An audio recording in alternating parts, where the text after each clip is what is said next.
James Hasselle from Mortgage Choice, Mummy, Burleigh and Palm Beach. Today on the couch we have Chris Cameron from Ingwersen and Lansdown. Thank you.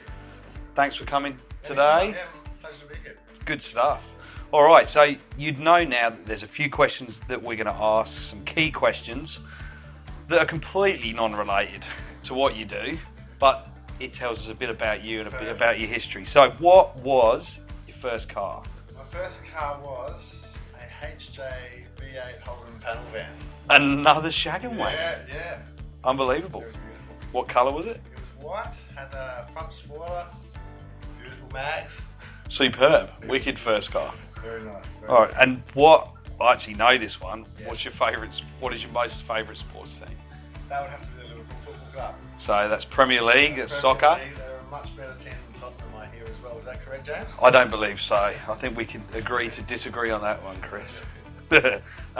Holiday destinations. Yeah. So where's your favourite place to go? Well, my partner's from the UK, so we get across there every now and then. I love Europe. And Thailand is a big favourite of ours too. I heard she was a Scouser. She's a Scouser, and we actually met in Thailand. So there you go. That's why we love Both UK places. and Thailand. Yeah. Superb. Now, where and what is your first house? About to buy my first house. It's a 100-year-old Queenslander in Coolangatta. We settled on Tuesday. So you actually settled on Tuesday. 3 days, yep. And it's a 100-year-old house, which is pretty rare on the Gold Coast. It is. A bit of history there. It's And- a bit of work to be done, but good to be part of that bit of history. That's exciting. Yeah. Superb. So, you're a lawyer.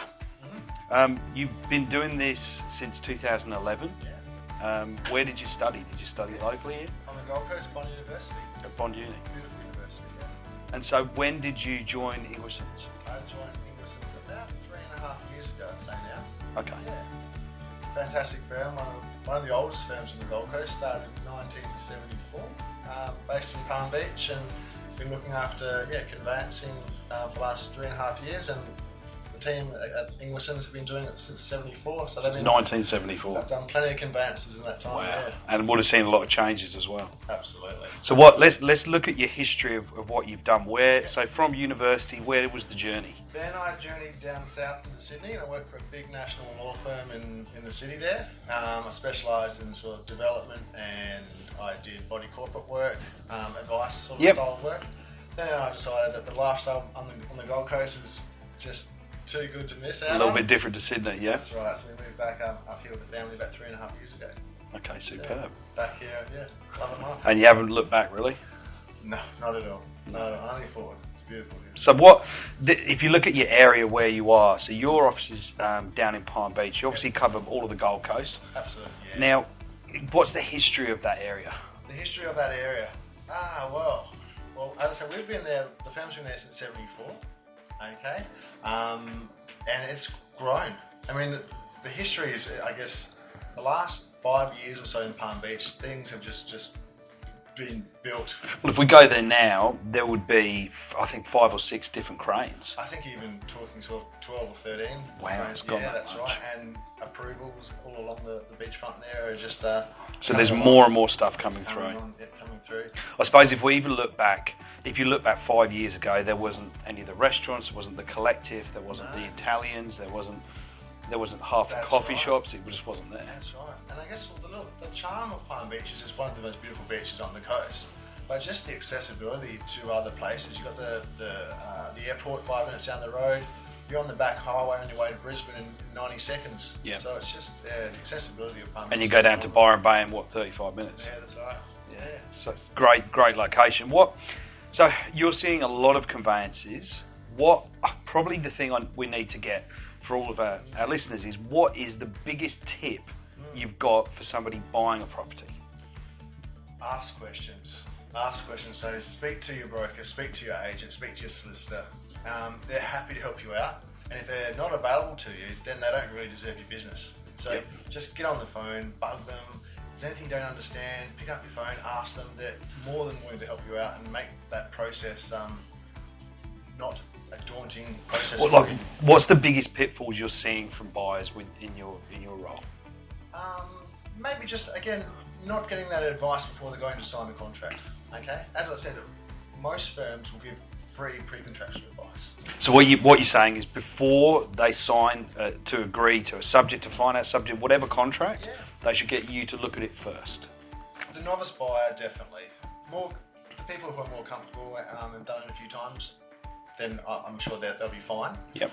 But the novice first homeowner, definitely come have a chat with the solicitor. How about if we've got somebody that's going around a house and they look and an agent says, oh yeah, the pool pump's included and the dishwasher's included and oh, that little coffee and all those sort of things.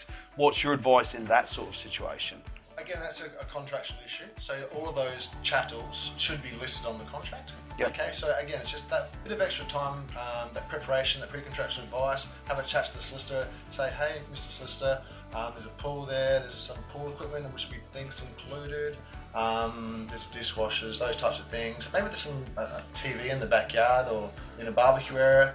We want to put those all in the contract. So yeah, there's a place in the contract to do that. Is there spaces even if you've got somebody that's left like, I don't know, rubbish in the backyard and the agent says that's going to be cleared before settlement? Absolutely.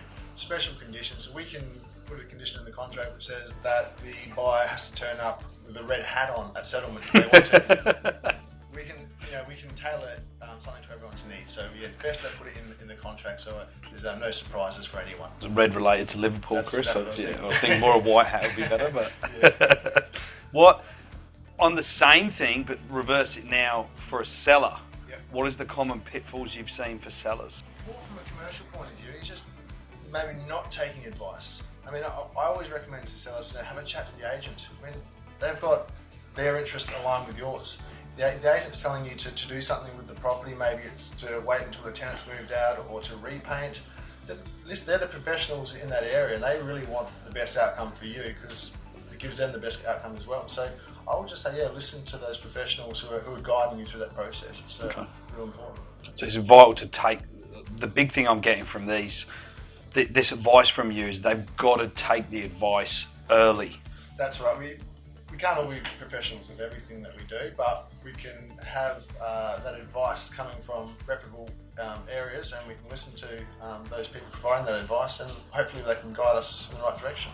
Something I've found certainly in our business is sometimes it's a bit of a nightmare when people aren't spelling their names right on contracts and things like that. Is that something we need to try and make sure they address as well? Again, that pre-contractual advice. You get the contract from the agent and bring it to your solicitor and we'll just go through it step by step. What's the correct name? Get your driving licence, make sure it's... Yeah, or if it's an entity as well. Maybe you need to have a chat to the accountant to find out, which is the correct company name or it's in a trust, those types of things. We just break it down so that those mistakes aren't made and ultimately it saves costs and saves time. Superb, that's brilliant. So, all right, we are 2019. How do you feel about the future for Palm Beach and for the Gold Coast overall? I would have to say I'm excited. It's a beautiful little neighbourhood and it's insulated from those external factors in that it's just the law of supply and demand. They're not making any more land in Palm Beach and Burleigh areas, but it's one of the most desirable places to live in Australia. So because of that, because it's so desirable, it's just going to insulate us from those external factors. So I'm happy, I'm excited. Happy and you're positive. And you're investing in your local area. Absolutely. Down in Coolangatta, and good luck for next Tuesday, is it? Yeah, next Tuesday, Superb. 3 days. That's awesome. Well, this is Chris from Ingwersen and Lansdown in Palm Beach. Thank you. Thank you so much for taking the time to come in today. Anytime, James. Thank you. No problem at all. Thank you.